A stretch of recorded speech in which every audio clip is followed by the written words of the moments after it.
Brand new shocking details in the scandal that threatens to bring down top Obama administration officials. Now, it's called Project Gunrunner, also known as Operation Fast and Furious, was a botched international gun-selling program that has been linked to the deaths of at least 2 Americans. Now, earlier this week, acting ATF Director Ken Melson, he secretly testified before congressional investigators, revealing incriminating new information about the controversial program. Now, afterwards, the chairman of the House Oversight and Government Reform Committee, Darrell Issa, and also Senator Chuck Grassley, they fired off a very angry letter to the Attorney General Eric Holder, writing of Melson's testimony, quote, "It was not until after the public controversy that he personally reviewed hundreds of documents relating to the case. By his account, he was sick to his stomach when he obtained those documents and learned the full story." Now, if his account is accurate, then ATF leadership appears to have been effectively muzzled while the DOJ sent over false denials and buried its head in the sand. That approach distorted the truth and obstructed our investigation. Now, late yesterday, an assistant attorney general responded to their letter in a written statement arguing, quote, "While we do not question the committee's right to conduct appropriate oversight, we reject entirely any suggestion that our extraordinary efforts have been designed to limit rather than facilitate the committee's access to information." Now, Issa has already publicly suggested that Holder knew of the scandal much earlier than he admitted to in sworn testimony.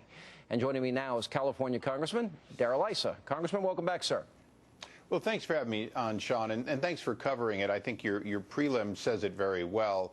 It's almost impossible to believe that everyone, including CBS News and many newspapers and Fox, had already reported on Fast and Furious, and yet Eric Holder still didn't know anything about it. All right, why, for the benefit of our audience, this was an idea, I think, very ill-conceived from the beginning, that they were going to follow the guns from the lower-level people involved in the cartels in the hope that this would bring them to the kingpins, the leaders of these large cartels.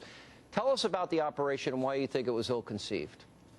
Well, it was ill-conceived because if you're going to follow the guns, you put tracing devices on them, you monitor them, you have teams, including probably Predator aircraft, making sure you know where they are. Here we had over 2,000 weapons, dozens and dozens and dozens of separate sales in which ATF agents either did no following or followed to the first house, or in one case until the car was 40 miles north and heading away from the Mexican border, and then they were ordered to turn around.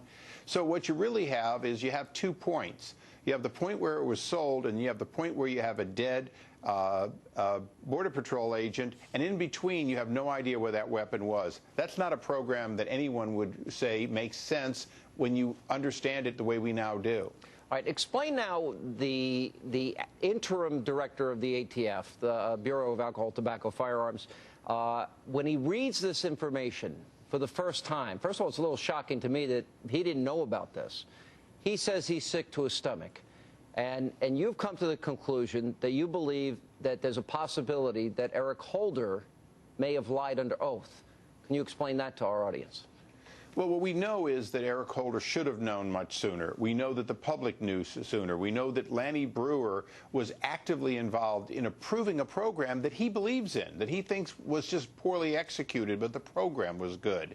We also know that this career professional, Melson, was transferred in 2009. He's a senior normally non-political person. He'd been an assistant U.S. attorney. He gets transferred in to run this 1,800-member unit. He's not looking at individual investigations for obvious reasons. And he's not even briefed by the other agencies that Justice had involved in this task force. He's not briefed on what they knew. So by the time he reads these documents, including the wiretap request, he's after the fact finding out that much of what he was told they were looking for, they already knew, but hadn't told ATF. Yeah, there's this. He also suggested that there was an attempt, because in many ways I think he's being the honest whistleblower in this case. And from what I understand, when he appeared before your committee, he didn't go with government lawyers, as would normally probably be the process. He went with his own lawyer. And there's a fear that there was an attempt to silence him here. Well, very clearly, the Justice Department wanted him in there with justice lawyers. He had the right and was never informed he had the right to come in just with his own lawyer. Our own people in a contact through an intermediary let him know that, and he almost immediately not only agreed to come in, but came in on the 4th of July, so there'd be no question that he was coming in on his own time, his own volition. And his attorney, I wasn't in the interview for appropriate reasons, but his attorney never asked him to stop or have extensive consultation. He simply answered the question with his counsel present. That's the opposite of what we've had in the previous interviews, the few in which justices had their attorneys. Essentially, they're trying to limit our discovery. They're trying to, if you will, counsel their people to give only certain things.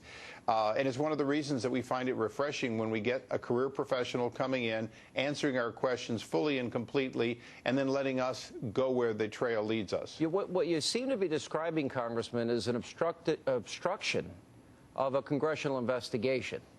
Am I accurate? Go ahead. I think you're close to accurate. There's a standard that we would have to meet to call it that, but it's very clear that people were being discouraged from speaking to us, slow-rolled, and justice was negotiating. Well, in fact, all the discovery we were getting was from whistleblowers, people handing us documents, people coming forward around justice. And even today, the discovery we've gotten, if it wasn't already available on the internet, it generally is an all-black page of redaction to where it's of no value. It's interesting because you have the documents, you would think that, they would just come clean and tell the truth.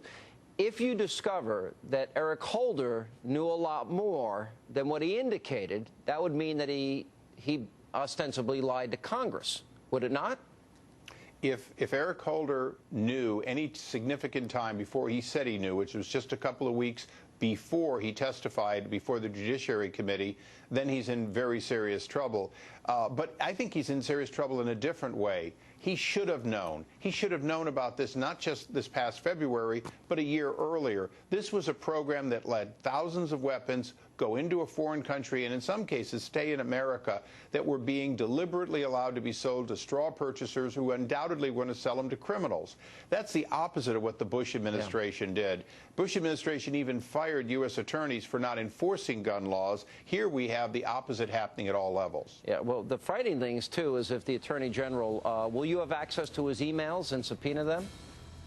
We will be going through these emails. So far, we're not getting the level of cooperation that would cause us to believe we're going to get them easily. But our responsibility, Sean, is to go where the facts lead us for as long as it takes. All right, Congressman, we'll stay on the story. Appreciate you being with us. And